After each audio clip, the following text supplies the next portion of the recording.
기도하겠습니다. 좋으신 아버지 하나님, 오늘도 우리에게 삶의 자리 주시고 또 이 날 가운데 하나님 나라의 사명을 기억하며 살게 하시니 감사를 드립니다. 우리가 하나님으로부터 큰 사명 가운데 부름 받았사오니 우리를 부르신 하나님의 뜻을 잘 기억하면서 언제 어디서나 무엇을 하든지 하나님 나라와 주님의 영광을 향해 살아가는 우리 모두가 되게 하여 주시옵소서. 우리 구주 예수 그리스도의 이름으로 기도드립니다. 아멘. 오늘 우리에게 주신 말씀은 에스겔서 1장입니다. 본문 읽기는 1장 1절에서 10절입니다. 30째 해 넷째 달 초 닷새에 내가 그발 강가 사로잡힌 자 중에 있을 때 하늘이 열리며 하나님의 모습이 내게 보이니 여호야긴 왕이 사로잡힌 지 5년 그달 초 닷새라. 갈대아 땅 그발 강가에서 여호와의 말씀이 부시의 아들 제사장 나 에스겔에게 특별히 임하고 여호와의 권능이 내 위에 있으니라. 내가 보니 북쪽에서부터 폭풍과 큰 구름이 오는데 그 속에서 불이 번쩍번쩍하여 빛이 그 사방에 비치며 그 불 가운데 단쇠 같은 것이 나타나 보이고 그 속에서 내 생물의 형상이 나타나는데 그들의 모양이 이러하니 그들에게는 사람의 형상이 있더라.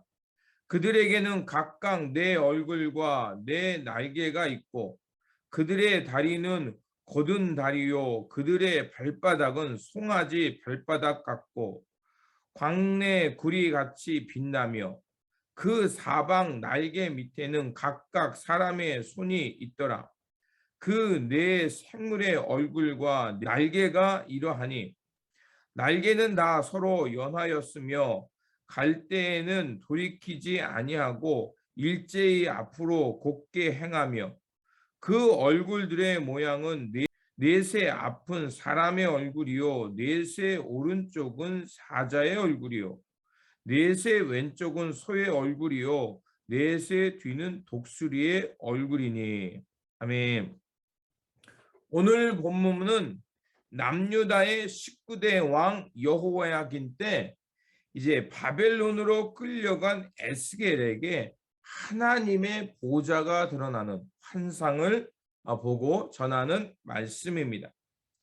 제사장은 30세에서 50세까지 그 직무를 수행합니다. 그런데 본문 1절에 보면 30째 해라는 날이 나옵니다. 바로 에스겔이 30세 되는 날이었던 것입니다.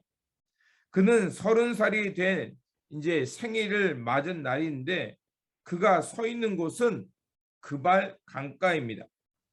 에스겔은 예루살렘에서 25년을 자랐고 바벨론 포로 생활로 5년째입니다. 에스겔은 예루살렘에서 제사장의 역할을 수행하기 위해 그때까지 배우고 훈련했을 것입니다. 그런데 30세가 됐을 때 그가 서 있는 곳은 시온의 성전이 아니라 바벨론의 그발 강가였습니다.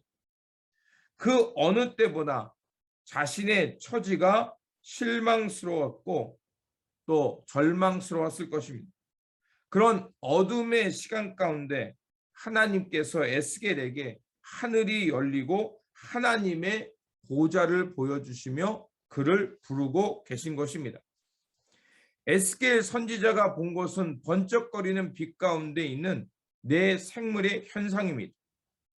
각각 네 얼굴과 네 날개가 있고 다리는 곧으며 발바닥은 송아지 발바닥 같고 구리같이 빛났다라고 말합니다. 여기서 네 얼굴의 모양, 앞은 사람, 이 사람은 지성을 뜻하고 오른쪽의 사자, 그것은 강인함을 말하고 왼쪽의 손은 성실함을 말하고 뒤에 독수리는 민첩함을 말합니다. 이런 것들은 결국 사방으로 미치는 하나님의 속성을 뜻하는 것입니다. 사면에 임하는 하나님의 무소부재한 속성과 상징을 말하는 것입니다. 환상의 세부적인 묘사에 대해서 의미를 하나하나 부여하기보다는 이러한 환상을 통해서 하나님의 영광 그리고 그분의 임재가 드러났다는 것을 오늘 본문은 우리에게 말하는 것입니다. 중요한 것은 그런 어두운 현실 속에서 하나님께서 환상을 보여주시며 그 에스겔에게 말씀하시고 주의 권능이 에스겔을 사로잡은 것입니다. 그리고 환상을 본 장소가 예루살렘 성전이 아니라 바로 에스겔이 서 있는 거기였습니다. 그곳에서 하나님의 영광을 보고 하나님의 권능이 사로잡히자 그것이 비록 바벨론의 그발 강가라 할지라도 하나님의 보좌가 있는 성전과 같이 거룩한 곳이었다는 것입니다. 포로로 잡혀와 있는 그 절망 가운데 하나님이 함께 하신다는 것을 말씀하고 있는 것입니다.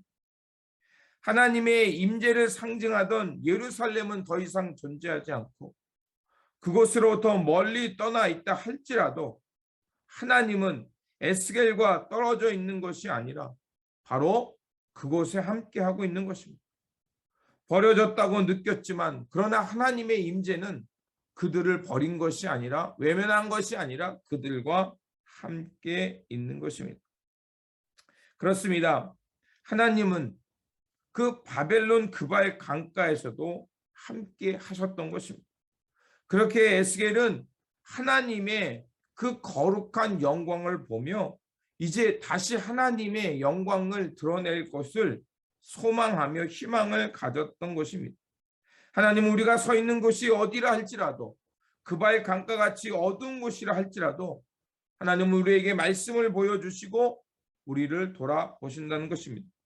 그렇습니다. 현실이 어두워 보여도 하나님은 역사의 주관자시며 오늘도 살아서 역사하시며 선한 역사를 일으키시고 계시다는 것입니다. 그렇게 우리가 살아가는 이 코비드라는 절망적인 상황처럼 보이지만 이 속에서도 소망 가운데 일할 수 있는 것입니다.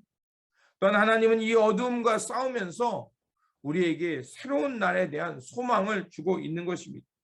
그러므로 온 세상을 주관하시는 하나님, 그 선한 역사를 향해 일하고 계신 그 하나님을 기억하면서 오늘도 주님과 함께 주님이 임재를 바라보며 일어나서 하나님의 선한 역사를 향해 살아가는 신실한 사명자들, 주님의 일꾼 되시기를 주님의 이름으로 축원드립니다.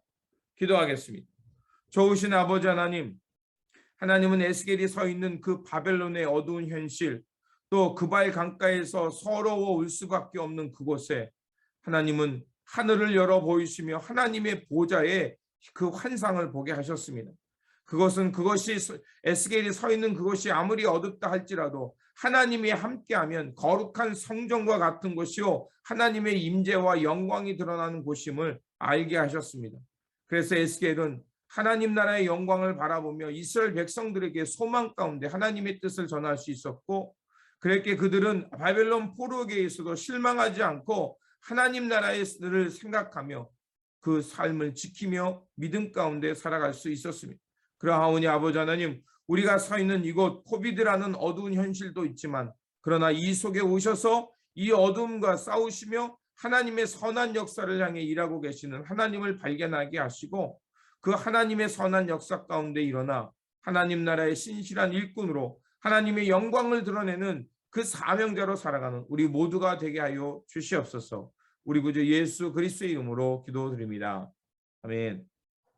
오늘 우리에게 주신 말씀 붙들고 살아가는 한 날이 되시기를 바라며 이제 그 삶의 자리가 어디라 할지라도 하나님의 임재가 있는 거룩한 장소라는 것을 기억하면서 하늘의 부르심 가운데 신실하게 살아가는 저와 여러분들이 되시기를 바랍니다. 주님의 평안이 함께 하시기 바랍니다.